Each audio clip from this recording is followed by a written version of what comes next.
These are some mean looking shoes.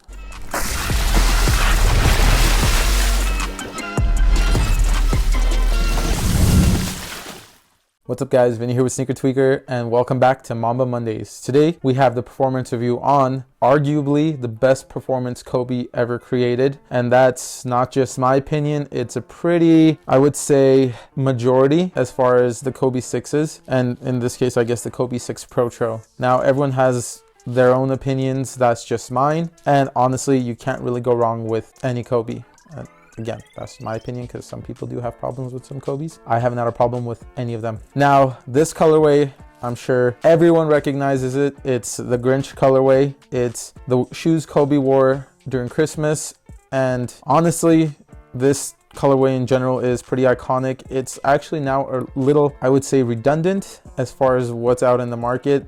All these schools and everything are getting the Grinch colorway rather than all these other ones because the 6s do have a lot of other nice colorways. However, I can understand that being the shoe that it is, why people do tend to gravitate towards this. As always, let's start it off with the traction. Now, the Kobe 6 Protro and the Kobe 6 as well have a multi-directional traction pattern. These look like snake skin all throughout the traction. The traction, I would say, gets better and better the more you wear it. Right now for me, it just stops on a dime. It's amazing. I haven't had any issues with it, and honestly, because the grooves are so big, I haven't really had to wipe much either. On top of that, I mean, this colorway specifically, you have a translucent outsole from the midfoot to the forefoot, and then the heel is a solid rubber outsole. You also have the Mamba logo or the Mamba shield in the heel, and it's a nice touch.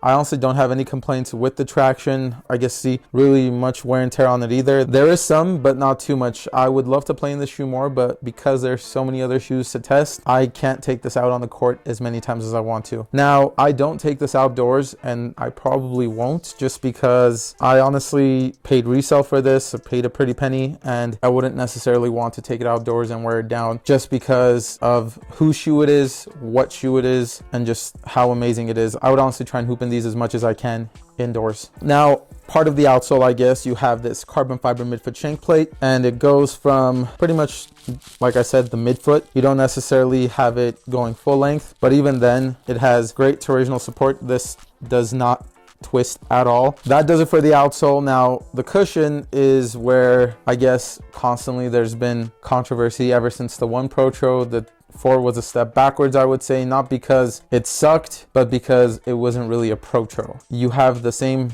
essentially the same exact tech as you did in the original 4. Protros are meant to be a performance retro, which means they're supposed to get all the updated and upgraded tech with the same exterior. That wasn't the case with the 4. Now, with the 5 and the 6, you have a pretty similar setup, which is still different from what was in the original Kobe 6. The original Kobe 6, you had 4-foot zoom. I believe it was just the hex zoom unit, and then you had the heel zoom. This one, you have a zoom turbo unit in the 4-foot, and then you have Cushlon in the heel. Now, the Cushlon honestly compresses really nicely for me. I love it. I don't really have any issues with this cushion setup just because me, the way I play more as a guard, and I play more on my 4 feet, and the zoom unit in the 4-foot to me is a lot more beneficial. Cushion is, I would say, not to the level of the Kobe 1 Protro, but better than the Kobe 4 Protro. Now, the fit, these do fit true to size. They are a little snug, so it took me 1 or 2 wears to break it in. Again, I'm more of a regular foot, slightly wide footer.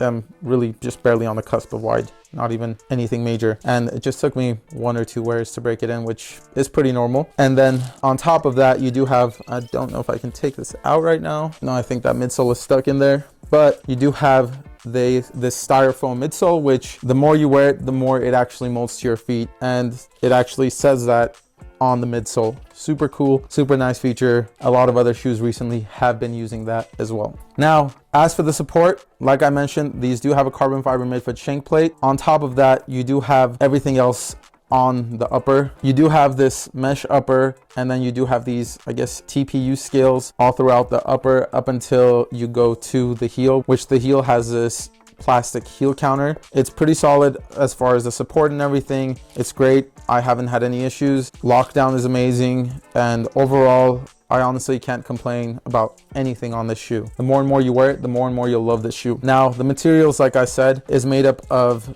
mesh. You have plastic and the heel counter, the TPU on the upper, and then you do have, I guess, the foam going up on the lateral side to just keep your foot in the footbed. So if you're making quick stops, you don't really roll out of the footbed. Overall, it's super awesome. This material right here, the scales, I think honestly looks really cool. And then on top of that, it helps protect the upper, so it doesn't wear and tear as quickly as it normally would. You also have this, I guess, a Nike torch tongue, which makes it a lot more breathable. And it does come with 2 pairs of laces. I don't know where my other pair is right now, but you have the red ones and then you have the green apple ones.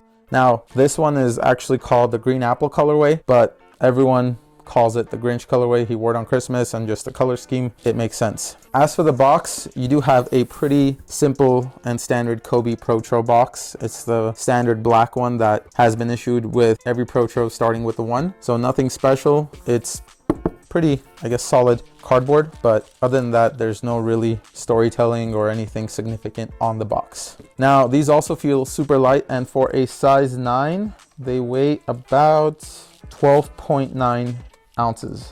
So not bad at all, especially for a size 9. I would say that's, I guess, more on the lower end of the spectrum for my size. I really have no complaints. Again, I don't really have complaints with the weight of the shoe unless you're putting actual physical bricks on my foot. With this, no problem at all. As for the price, this colorway retailed for $180, which I believe it'll still also retail for $180 once it releases on sneakers or any other retail site. They might also charge shipping depending on which site it is. But as far as resale, and I did not pay this resale price, the resale price right now, I believe, goes anywhere from $700 to $800. So it's definitely an expensive shoe. The other colorways aren't as expensive as the Grinches. So if you guys really want a pair of Kobe 6s and you guys are fine with other colorways because performance is still going to be the exact same, go ahead and go for a different colorway. If you really want these, go ahead and get these too. What might stop you? If you've played in the Kobe 6 Grinches or just any Kobe 6 or Kobe 6 Protros, let me know what your experience is down below. For more content like this, please like, subscribe, and follow. We'll see you guys in the next one.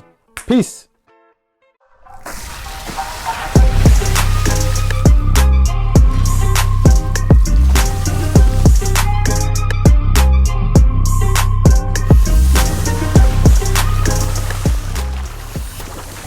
He's a mean one.